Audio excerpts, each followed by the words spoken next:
کا، لیکن ظلم کا برا ہو، مسلمان کو نبی کی سنت کب یاد آتی ہے؟ کب یاد آتی ہے نبی کی سنت؟ مسلمان کو نبی کی سنت اسی وقت یاد آتی ہے جب اس کا اپنا فائدہ ہوتا ہے، مطلب وہ سنت کا نہیں اپنے فائدے کا پابند ہے۔ ایک بات آپ کو بتاؤں، مسلمان کتنی سادگی سے کہتا ہے مولانا جہیز دینا تو سنت ہے نا، رسول اللہ نے اپنی شہزادی کو جہیز دیا، اور جہیز دینا سنت ہے، جب سنت ہے تو دو۔ ہم نے کہا یہ بہت بڑے محققین اور علماء ہیں، میں ایک بات آپ سے کہتا ہوں، ہمت کہہ کے کہتا ہوں، اگر غلطی ہوگی تو ابھی اصلاح ہوگی، اور اگر یہ اصلاح کر دیں گے ابھی کر دیں گے، اگر صحیح کہہ رہا ہوں اور غلط کہہ رہا ہوں تو اصلاح کر دیں گے، صحیح کہہ رہا ہوں تو آپ کو ماننا چاہیے۔ رسول اللہ نے اپنی بیٹی کو جہیز نہیں دیا، جہیز دینا کوئی سنت نہیں، یہ ایک طالب علم کا، قرآن اور حدیث کے طالب علم کا دعویٰ ہے، مناظرے مباحثے اور اس کا شوق نہیں ہے، نہ میں مناظر ہوں نہ میں بحث والا آدمی ہوں، لیکن میں آپ کی عدالت میں ایک بات رکھ رہا ہوں علماء کی توجہ کے ساتھ، توجہ آپ کی اسی بات توجہ سے سن لیں، جہیز دینا سنت نہیں ہے، جب دینا سنت نہیں تو لینا بھی سنت نہیں۔ پھر آپ کہیں گے کہ وہ مثنوی میں، پھر مفتی احمد یار خان نعیمی نے، اور پھر فلاں اور پھر فلاں بزرگوں نے جو جہیز کی فہرست بنائی ہے اس کے بارے میں تو کیا کہتے؟ میں کہتا ہوں وہ فہرست صحیح ہے، فہرست سے مجھے کوئی اختلاف نہیں، لیکن تھوڑا سمجھ میں ہمارے فیر ہو رہا ہے۔ کیا فیر ہو رہا ہے؟ ایک بات بتاؤں آپ کو دھیان سے، نہ جہیز دینا سنت نہ لینا سنت۔ یہ ایک سبق سنانے کی نیت سے عرض کر رہا ہوں، علامہ اللہ بخش صاحب اگر موجود ہیں، پیچھے ہے کیا؟ پشت پناہی کر رہے کیا؟ ہے بہت دور چلے گئے۔ نہ دینا سنت نہ لینا سنت تو کافر۔ وہ فہرست میں نے کہا صحیح، مثنوی میں فہرست وہ بھی صحیح، مفتی احمد یار خان نعیمی نے بنائی وہ بھی صحیح، تو کہا پھر میں نے کہا وہ بس سمجھ کا پھیر ہوا۔ اللہ کے رسول نے وہ جو جہیز دیا ہے، جہیز وہ سیدہ فاطمہ کو نہیں دیا، بلکہ وہ اپنے بھائی علی مرتضیٰ کو دیا۔ نمبر ایک سیدہ کو نہیں دیا، بیٹی کو نہیں دیا، بھائی کو دیا۔ اگر آپ بھی بھائی کے لیے لاکھوں خرچہ کرتے ہیں تو امین القادری تمہارا تلوہ چومنے کے لیے تیار ہے۔ کیا بات ہے؟ حضور نے بیٹی کو نہیں دیا، اپنے بھائی کو دیا، داماد بھی نہیں کہہ رہا ہوں ورنہ کسی کو چور دروازے سے گھسنے کا راستہ ملے گا، بھائی کو دیا۔ اب بھائی کو کیوں دیا؟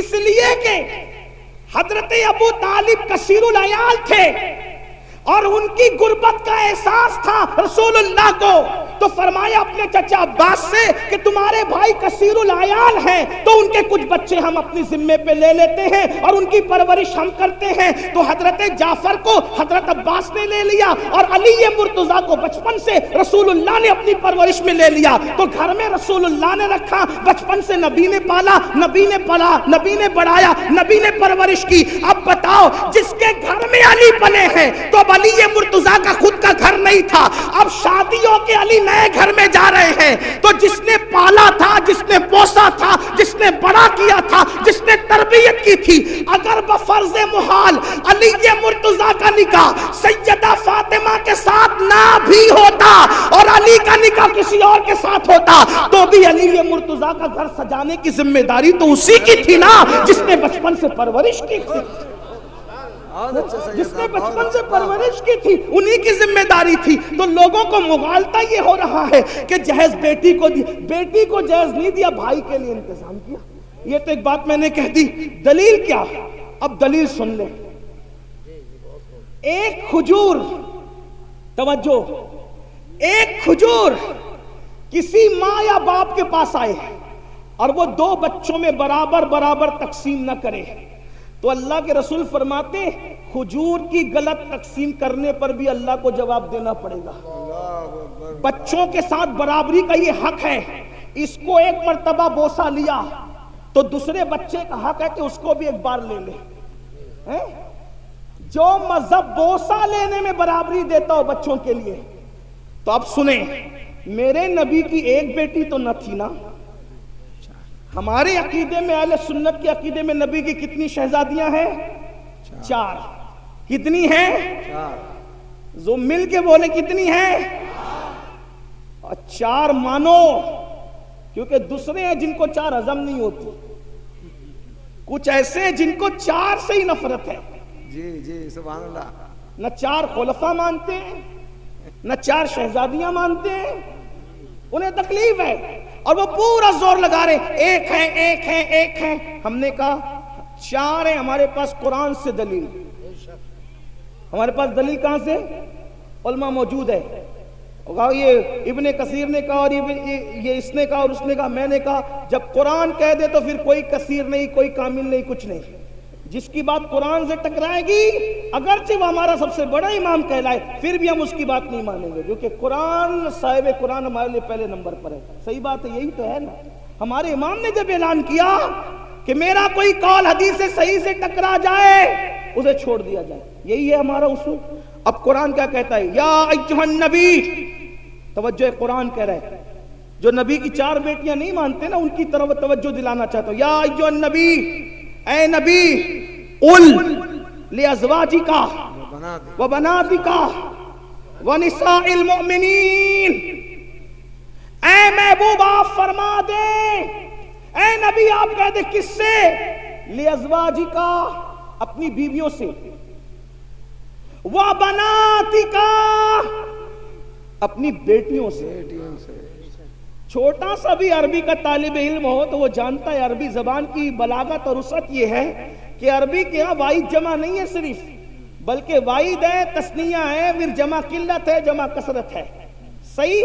اب قرآن یہ بتا رہا ہے اگر ایک بیٹی ہوتی تو قرآن کیا کہتا؟ کل ازواجک و بنتک. لیکن قرآن بنتک نہیں کہہ رہا ہے، کیا کہہ رہا ہے؟ بناتک. واحد بھی نہیں ہے، تثنیہ بھی نہیں ہے، بلکہ جمع ہے. اب اگر اس کو جمع قلت بھی مان لیا جائے تو کم سے کم 3 ماننا پڑے گا. آپ کم سے کم تو آپ کو 3 ماننا پڑے گا. 3 سے کم پر تمہاری جان نہیں چھوٹ سکتی. اس سے پتا چلا جب قرآن نے کہہ دیا وَبَنَاتِكَ، آپ اپنی بیٹیوں کو حکم دے تو ماننا پڑے گا نبی کی 1 نہیں تھی بلکہ نبی کی 3 سے زائد بیٹیاں. اب جب یہ مان گئے، اس پہ کوئی تفصیل بات نہیں کرتا، علماء جانتے ہیں، آپ کو مزید وہ سمجھا دیں گے. تو جب نبی کی 4 بیٹیاں ہیں اور آپ کہتے ہیں سیدہ فاطمہ کو جہیز دیا، کس کو جہیز دیا؟ تو آپ کو یہ بھی ماننا پڑے گا سیدہ زینب بنت محمد کو بھی جہیز دیا. آپ کو یہی ماننا پڑے گا سیدہ رقیہ بنت محمد کو بھی جہیز دیا. آپ کو یہ بھی ماننا پڑے گا سیدہ ام کلثوم بنت محمد کو بھی جہیز دیا. تو اب اگر آپ سیدہ فاطمہ کا جہیز ثابت کرتے ہو تو آپ کی یہ ذمہ داری ہے کہ حضرت زینب، حضرت رقیہ، ام کلثوم کا بھی جہیز آپ ثابت کر کے بتائیں کہ حضور نے کیسے جہیز دیا. اور یہ بات یاد رکھنا، جب ان کو نہیں دیا تو پھر نبی کے انصاف سے یہ بعید ہے کہ جو نبی بوسہ لینے میں برابری کی بات کرے، جو نبی کھجور کی تقسیم میں برابری کی بات کرے. یہ کیسے ہو گیا کہ ایک بیٹی کو جہیز دیا اور 3 بیٹیوں کو جہیز سے محروم رکھا؟ معاذ اللہ ثم معاذ اللہ. اب اس سے بڑھ کر ایک دلیل، یہ تو تم اور میں ہے جو سنتوں کو معاذ اللہ عمل نہیں کرتے، سنتوں پر توجہ نہیں کرتے. لیکن آپ سے پوچھنا چاہتا ہوں، چلے جس علی کو جہیز ملا تھا ان کو تو پتا ہے نا کہ رسول اللہ نے بیٹی کو جہیز دیا، تو پھر علی مرتضیٰ نے بھی اپنی بیٹیوں کا نکاح کیا.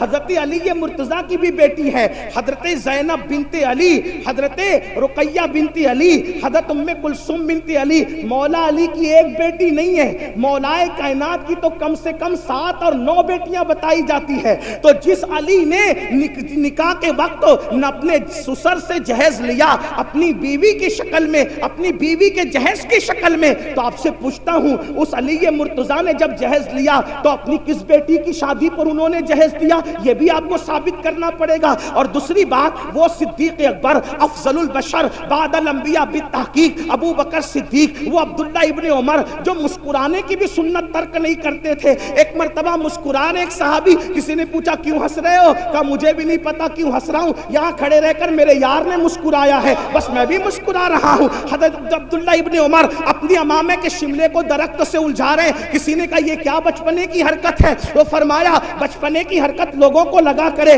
دراصل ایک سفر میں میں نبی کے ساتھ تھا، نبی کا شملہ درخت سے الجھ گیا، میرا نہیں الجھتا، اس لیے الجھا کر کے اس سنت پر عمل کر رہا ہوں. آپ سے پوچھنا چاہتا ہوں جو مسکرانے کی سنت نہ چھوڑے، جو ہڈی چوسنے کی سنت نہ چھوڑے، جو اللہ اکبر، جو درخت سے شملہ الجھانے کی سنت نہ چھوڑے، ارے وہ سب تو اپنی جگہ رسول اللہ نے جو کام کلی کیے بغیر کیا وہ بھی کلی کیے بغیر کر کے وہ کام سنت پر عمل کرتے نظر آ رہے ہیں. آپ سے پوچھنا چاہتا ہوں وہ اتنے سنتوں کے پابند تھے، انہوں نے تو یہ بات کہی ہوتی کیا 1450 سال کے بعد ہندوستان میں یو پی والوں کو یہ سنت سمجھ میں آئی، بہار والوں کو یہ سنت سمجھ میں آئی، بنگال والوں کو یہ سنت سمجھ میں آئی؟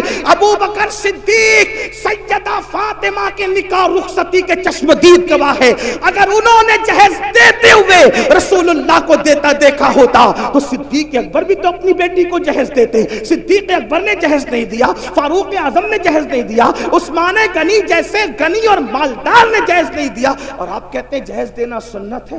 یہ ذمہ داری تو میرے ان محقق بھائیوں کے سر پر ہے جو ہم پر مسلط کرنے کے جہیز دینا سنت. محقق سے مراد علماء نہیں ہے، محقق سے مراد یہ ہوٹل پہ بیٹھے ہوئے لوگ ہیں جو بغیر علم کے علماء نے تو کبھی تائید کی ہی نہیں. ارے کیا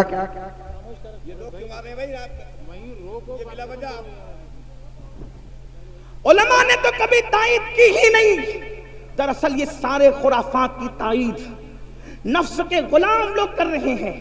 میری گزارش ہے آپ سے، اگر قوم کی بچیوں کی آبرو اور عزت سے تھوڑی بھی دلچسپی ہو،